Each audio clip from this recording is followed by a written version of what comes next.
What's up, Guru Game peeps, Padawans, and welcome to the Inner Sanctum. I'm Yoda Guru.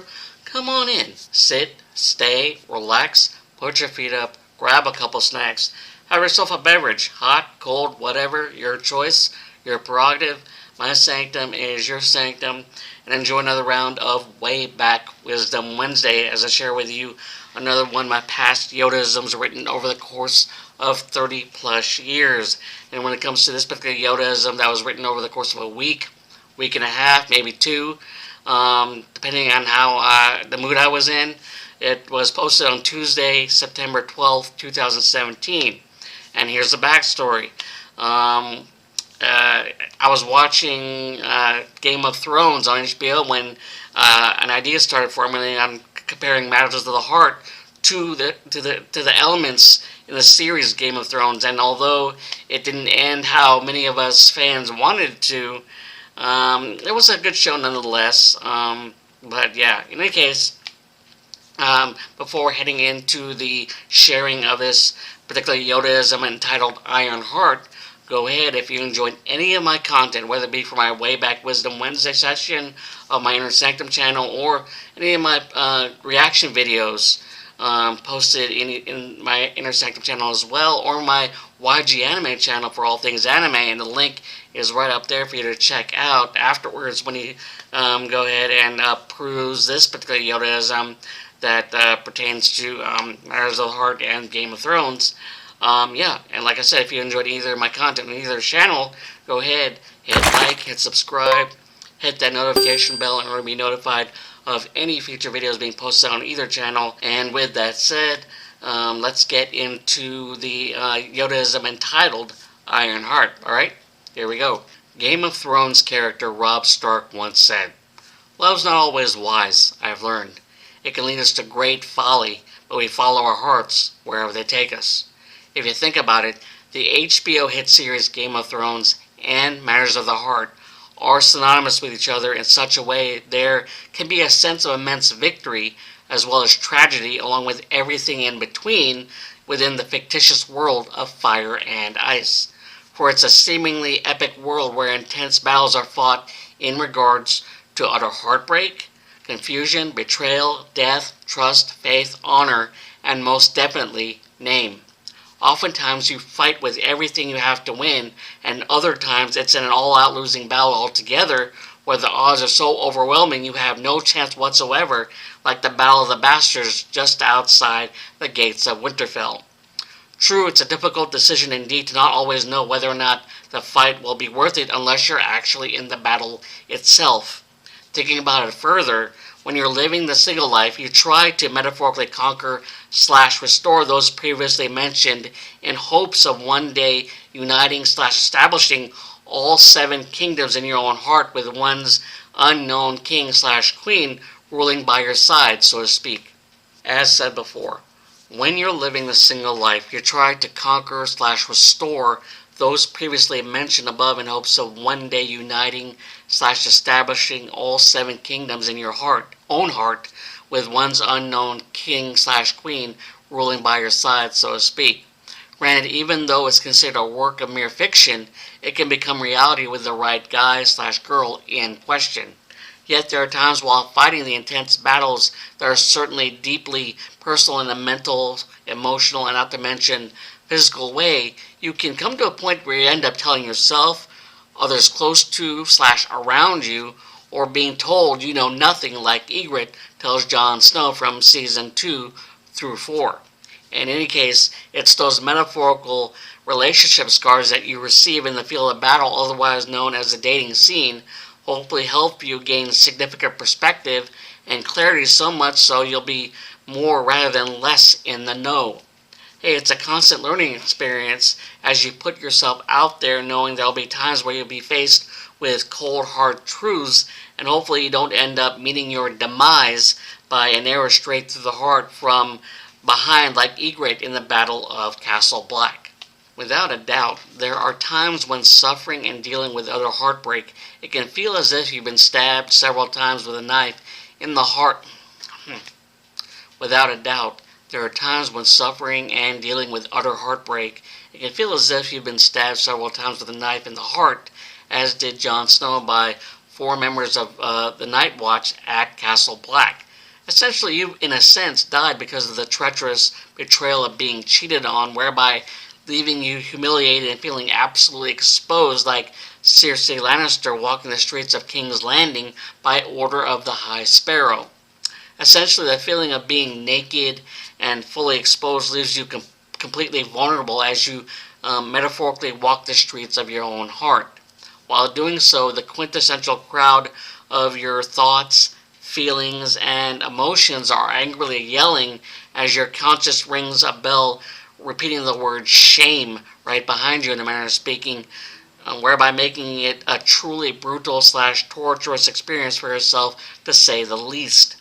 What it primarily comes down to is being able to come back from death with the help from your own Red Witch Melisandre, representing your best bud / gal pals by your side, will always be there to help / encourage you to move past the humiliation, then forward to grow stronger in every sense of the word. What it primarily comes down to is being able to come back from death with help from your own Red Witch Melisandre, representing your best buds / gal pals by your side, who will always be there to help / encourage you to move past the humiliation, then forward to grow stronger in every sense of the word.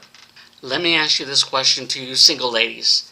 If you can mix together character traits of the guys at Game of Thrones and create your future best friend, what would they be? I'd fair to guess it'd be the responsible leadership of Ned Stark, insightful wisdom of Tyrion Lannister, informative nature of Varys, and pure innocence of Jon Snow's honesty in wanting to do the right thing.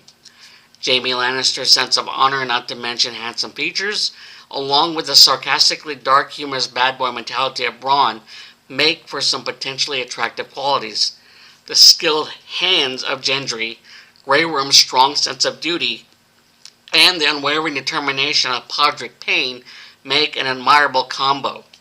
In addition, the passionate, wilding warrior-like spirit of Tormund Giantsbane, no-nonsense, straightforward bluntness of the Hound, and the untamed, charismatic fierceness of Khal Drogo give off a quirky, albeit confident strength. Of course, the keen foresight of Bran, intertwined with the protective nature of Hodor, along with the mixture of Samwell Tarly's sensitivity and the loyalty of Davos Seaworth, sprinkled in with the loving devotion of Jorah Mormont, make for one guy who's seemingly perfect. However, the question is, does he exist?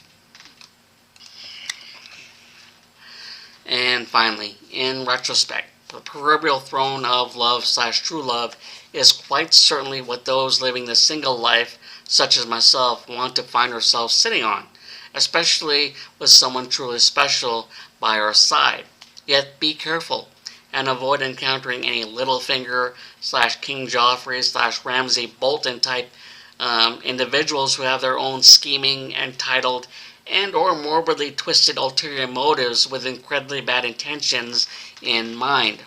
Truth be told, it would be far better to simply handle bad past relationships by commanding Drogon to engulf those aforementioned individual types in fire, wouldn't you say? Unfortunately, it's not always the case, as a number of people have sadly turned into no one, exuding a cold, emotionless White Walker on the inside after struggling to fight beyond the wall for their efforts in experiencing their dreams of a strong, worthwhile relationship. Hey, you just have to attain that inner Sansa-like graceful strength with a happy, flirtatious sprinkle of Marjorie Tyrell, along with an added pinch of Olenna Tyrell sassiness, then swirling in some kick-ass Arya and a gallantly stoic Brienne medium to balance it all out. Ultimately, for those seeking a Theon-like redemption regarding true happiness, you'll have it, as it's just a matter of being patient. In the end, never let yourself have an impenetrable iron heart mindset, because you'll find yourself standing in front of / encountering someone who may very well be your prince / princess that was promised. There you go, your gang peeps, Padawans, the Yodaism, Iron Heart. So, thoughts, musings, hate it, like it, dislike it, indifferent about it. Did it make sense at all to you? If it did, awesome. If it didn't, I'll put the like always, put the link to the Yodaism itself, Ironheart, in underneath this video in the comments, not in the comment section, but in the description section for you to read on your own time. But for those who did read it and it did make sense to them, like I said, there's always a method to the madness when you read them. But and when you, if you, like I said, if you did get what I wrote, awesome.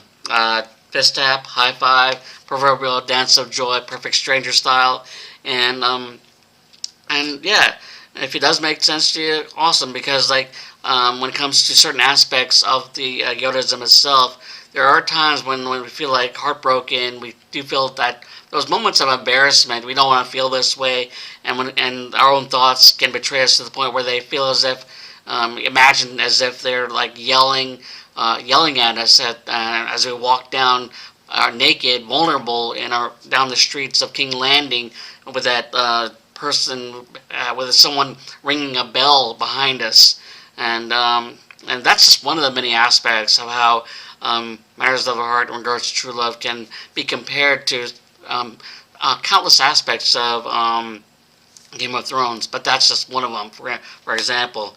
But hopefully you'll have examples of your own when it comes to comparing matters of the heart and particular aspects of scenes or moments of Game of Thrones that you have picked out yourself. In any case, if you enjoyed watching or listening to what I've shared with you today for this week's Wayback Wisdom Wednesday, awesome. Hit like, hit subscribe, hit the notification bell in order to be notified of any future videos being posted on either channel pertaining to my Wayback Wisdom Wednesday section of my Inner Sanctum channel, or other videos when it relates to either my reaction videos to the Star Wars series, a sci-fi series, MCU series, and soon to be DC series, and other content within my Inner Sanctum channel, or content either in my YG Anime channel, of all things anime, and the link is right up there for you to check out later after this video, because I did post, soon to be posting, or have posted, depending on when you're seeing this video, posted the second episode to the Filipino-inspired anime on Netflix, Trece. So check that out after you check this video out. And like I said, if you enjoyed any content on either channel, hit like, subscribe, or hit the notification or notification button to get any notifications on posts or videos in either channel. Anyways, and with that said, tip my hat to you, and may the force be with you guys. Later.